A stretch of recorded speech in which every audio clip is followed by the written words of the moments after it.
En medio de uno de los momentos más oscuros de la historia, una voz muy joven se negó a que la silenciaran.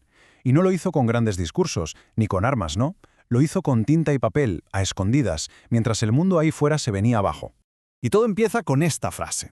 Una idea así de simple, pero que se convirtió en el auténtico salvavidas para un adolescente que sentía que no podía confiar en nadie de verdad. A ver, paraos a pensar un momento.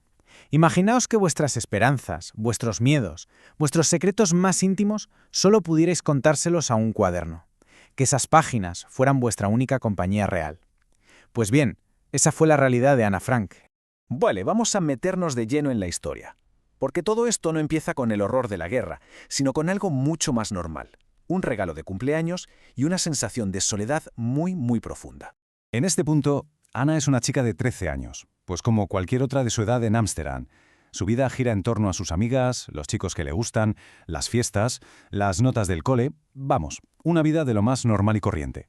Y aquí, ojo, está la clave de todo. A pesar de que estaba rodeada de gente, Ana se sentía sola. Sentía un vacío. Lo que ella quería de verdad era una amiga del alma, alguien a quien pudiera contárselo todo, sin filtros. Y por eso convierte ese diario en su confidente, en su mejor amiga, Kitty. Pero claro, mientras Ana llenaba las páginas de Kitty con sus historias de adolescente, su mundo por fuera se estaba encogiendo de una forma brutal. La ocupación nazi empezó a imponer un montón de leyes que, una detrás de otra, les iban quitando la libertad. Cada nueva prohibición era un muro más que se levantaba a su alrededor. Y la cosa se precipita. No ha pasado ni un mes desde que le regalaron el diario cuando su familia toma una decisión desesperada. Fingen que se han escapado a Suiza, pero la realidad es que se esconden detrás de una estantería giratoria en las oficinas del padre de Ana. Y ahora empieza de verdad la vida en el anexo. Porque su mundo, que antes eran calles, parques y amigos, se reduce de repente a unas pocas habitaciones donde el silencio es la regla número 1 para poder sobrevivir. Fijaos en este plano. Es que es increíble pensar que aquí dentro, en este espacio tan pequeño, convivieron 8 personas durante más de 700 días. Los Frank, los Van Damme y el señor Dussel. Cada rincón, cada centímetro contaba. Su supervivencia dependía, literalmente, de ser invisibles. Durante el día, con los empleados trabajando en el almacén de justo debajo, no podían hacer ni el más mínimo ruido. El sonido de una tos, un paso un poco fuerte o tirar de la cadena podía significar que los descubrieran, podía significar la muerte. Y esto es una de las cosas más impactantes de su existencia allí. Por un lado, tenían las tensiones normales de cualquier convivencia forzada, que si discusiones por la comida, que si roces entre familias, pero por otro, vivían bajo la amenaza constante de los bombardeos y, peor aún, el pánico a que un simple timbre fuera la Gestapo. Y no vivían en una burbuja, ¿eh? Ni mucha menos. Gracias a una radio que tenían a escondidas, les llegaban las noticias de lo que estaba pasando fuera. Sabían perfectamente lo que les pasaría si los encontraban. Eran plenamente conscientes del horror del que se estaban escondiendo. Pero aquí es donde la historia da un giro alucinante. Porque el diario no solo cuenta lo que pasa, sino que documenta una de las transformaciones internas más increíbles que se han escrito jamás. Esta es la gran pregunta. Cuando el mundo de fuera desaparece, ¿hacia dónde va la mente? Pues en el caso de Ana, se fue hacia adentro. Empezó a explorar su propio universo interior con una profundidad que asusta. El contraste es que es brutal. La Ana que entra en el anexo es una niña, preocupada por sus cosas de niña, pero la que escribe 2 años después es prácticamente una filósofa. Analiza la guerra, la naturaleza humana, sus propias contradicciones, con una lucidez que te deja sin palabras. O sea que para Ana escribir era mucho más que desahogarse, era su forma de luchar.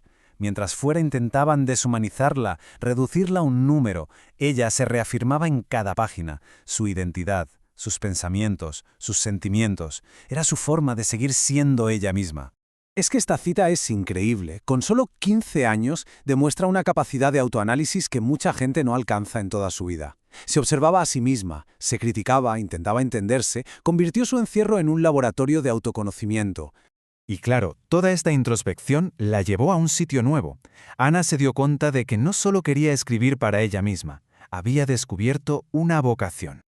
Este fue el momento clave. Un día, escucha en la radio un llamamiento para guardar diarios de la guerra para publicarlos después.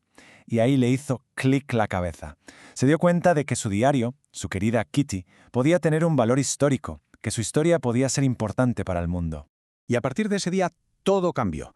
Empezó a reescribir sus textos, a pulirlos, ya con la idea de publicarlos. Ya no era solo una niña escribiendo su diario, no, era una escritora, con un proyecto. Su sueño era contarle al mundo la historia del anexo. Y con esto llegamos a la parte final, la que demuestra el poder tan increíble que puede llegar a tener una sola voz. Ana escribió estas palabras con la esperanza de que sus escritos las sobrevivieran. Lo que no se podía ni llegar a imaginar es lo proféticas que acabarían siendo esas palabras. Porque la cruda realidad es que su sueño no llegó a verlo cumplido. Después de 761 días escondidos, una llamada anónima los delató. El anexo fue descubierto. Y Ana murió de tifus con apenas 15 años, solo unas semanas antes de que terminara la guerra. La respuesta obviamente es que sí, un sí rotundo, porque aunque su vida fue trágicamente corta, su voz, esa que le confió a su amiga Kitty, no solo sobrevivió, sino que se convirtió en una de las más importantes del siglo XX.